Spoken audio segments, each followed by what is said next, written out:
ایک چھوٹے سے شہر میں ایک خاتون رہتی تھی جس کا نام رابعہ تھا۔ وہ ایک ماں تھی جس کے پاس ایک ماہ کا ننھا بچہ تھا جس کا نام احمد تھا اور ایک 10 سال کا بیٹا علی۔ رابعہ کا شوہر فاروق ایک وقت اچھا کماتا تھا، لیکن اب وہ شراب اور جوئے کی لت میں پڑ گیا تھا۔ وہ گھر کے اخراجات کا خیال نہیں رکھتا تھا اور اکثر گھر سے غائب رہتا تھا۔ رابعہ دن رات سلائی کا کام کر کے گھر چلاتی تھی، لیکن زندگی کی سختیاں اسے توڑ رہی تھیں۔ ایک دن موسم بدلا اور بارش شروع ہو گئی۔ رابعہ کا گھر پرانا تھا، چھت سے پانی ٹپکتا تھا۔ احمد جو ابھی 1 ماہ کا تھا کو شدید بخار ہو گیا۔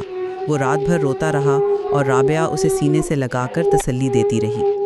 اگلے دن علی کو بھی بخار چڑھ گیا۔ وہ اسکول سے واپس آیا تو اس کی آنکھیں سرخ تھیں اور جسم گرم تھا۔